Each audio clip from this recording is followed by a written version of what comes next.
Hi Rebels. Just want to talk today about responsibilities and responsibilities that we'll have in our life, no matter who we are or what we're doing, or what stage of life we're at.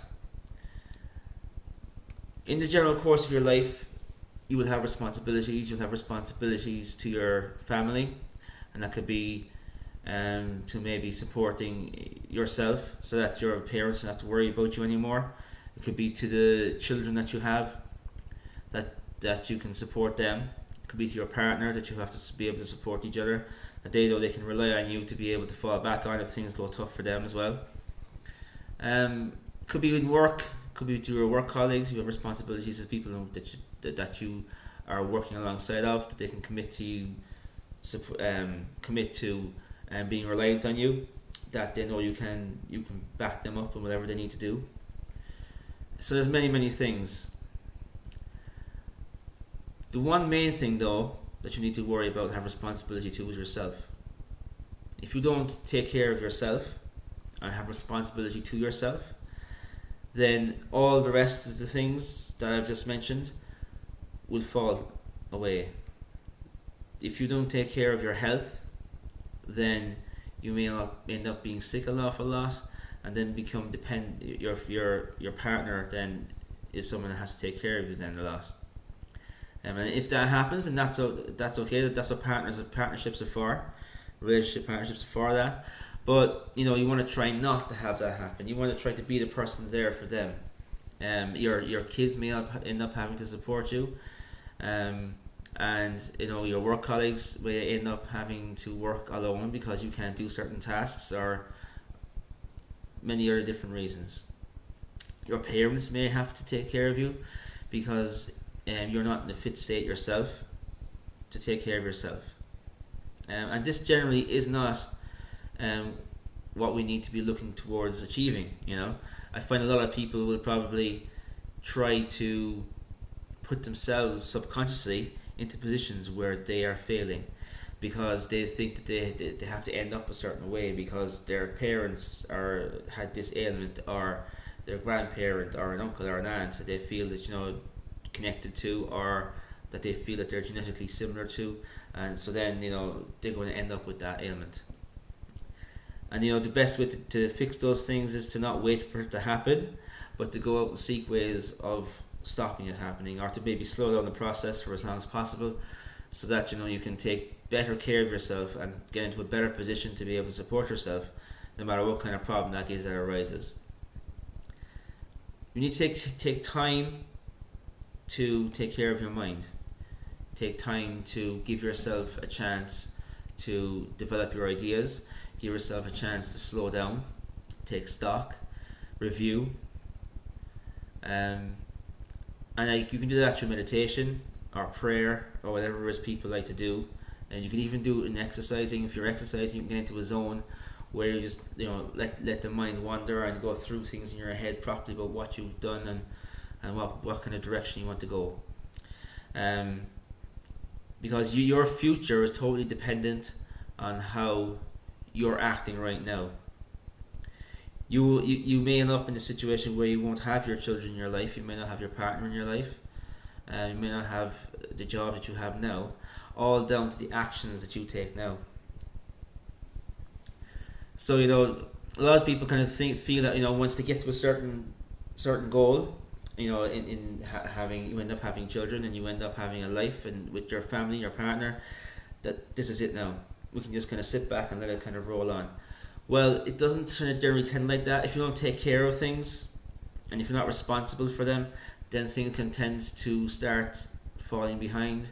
Things can start to wither, ever so slightly. All it takes is things ever so slightly start to wither, and you'll start feeling cracks, and then the cracks start getting bigger, and eventually then you have serious problems. And we don't want that to happen. So the best way that I can give to people to try to be responsible, completely responsible, is by keeping busy. You keep yourself busy by giving yourself goals. You give yourself something that you want to achieve in short periods of time, and then on a larger scale of things, what you want to achieve in a longer period of time, like 5, 10. Give yourself 5 years. I want to do something have something achieved in 5 years, and in 10 years I want to have a bigger goal, which is part of this smaller goal that I had in the 5 year idea. So you can start that off as saying, like, within a year I want to have certain amount of things that are going to be working towards a 5 year goal, which is again falling onto the 10 year goal. But in 6 months of that year, I'm going to review what I've done. Within a month of that 6 months, every month I'm going to review what I've done. Within a week of that month, I'm going to review what I've done.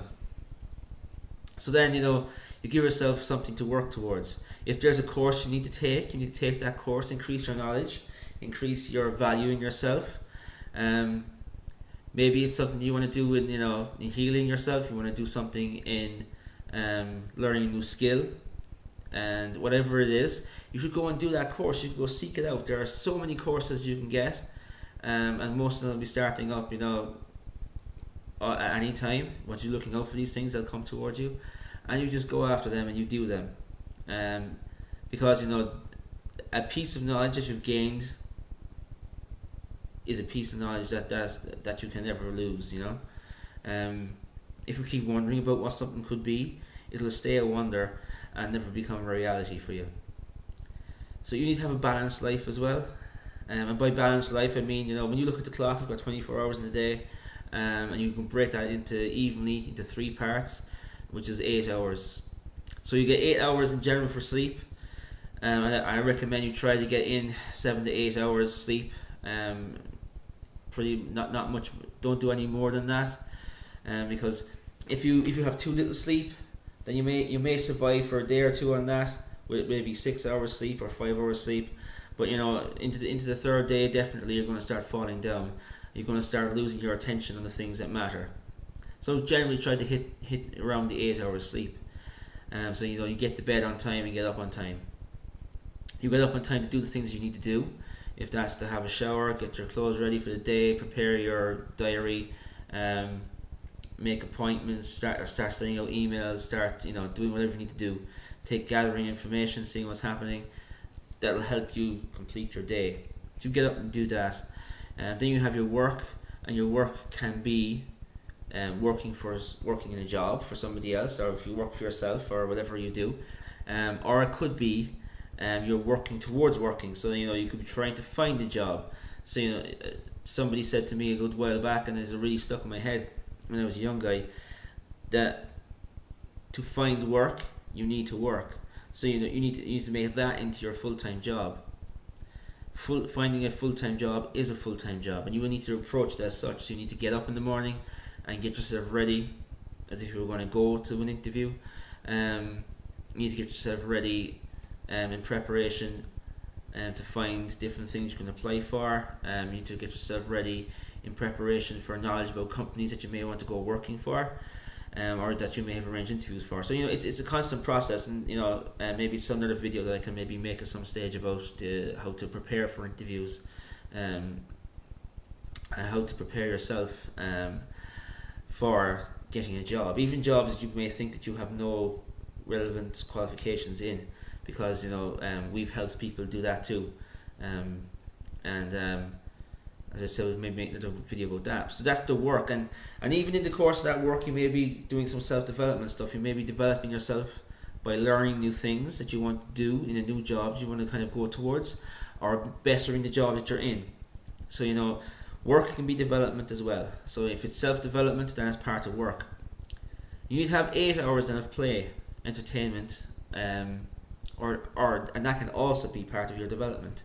So you could have in that 8 hours you could make sure you're playing with the kids physically, getting physically active with the kids, reading with the kids, sitting down watching their shows, talking with them, having family time, also making sure that you have partner time. If you are in a partnership, in a relationship, that you can then sit down and interact with your partner for some period of the day, apart from the ins and outs of we are passing each other in the hallway, and then also try to have time where you can do things that better you physically. Maybe you want to join a club that has some kind of sports physical activity. I have in a sense I'm lucky. I have one of my other businesses is that we do teach martial arts, so that I have that outlet most of the week, so I'm doing that physical activity. But also maybe you want to do something else. You want to go do whatever interests you, that keeps you moving. You could be joining a football team, or joining a swimming club or running club, whatever it is. Maybe you get time for that as well in your 8 hours. So then you have a balance, and if you can work on that balance and you use that balance wisely, then you're making yourself the best kind of person you can be. And for me, to increasing towards the better part of you, the development part is what's really important. If you're putting development into your work and you're working on yourself, and you're pushing development into yourself when you're doing your entertaining playtime, then that's two sides of development that you're bringing together, and sometimes they can mingle together and they can interact. So you can split that 3 into 4, and then you can turn that time then into something that's benefiting you much more than what maybe working for time can do. And when you get this balance and you create this happiness in yourself and this centering, then you can create a better you. You have a happier family. When you are happy, your family will tend to be happier. You will have freedom, because you should increase your wealth and your value in yourself, as well as getting monetary wealth. And have the freedom to be able to take time off to do the different things with your family that you want to do, that you're not tied to somebody else's clock. Have a direction in your life, so you can say to yourself, okay, I've worked for 12 months, and at the end of that 12 months I've just paid bills, or I've just survived, or we've just gotten to turning over the year so we can start the whole struggle again. Instead, you have a direction where you've gotten to a place where you can turn back and look at the year and say, yes, I've started here and I've ended up in a higher position because I've taken direction and I've taken care of myself, which in turn took care of all my responsibilities.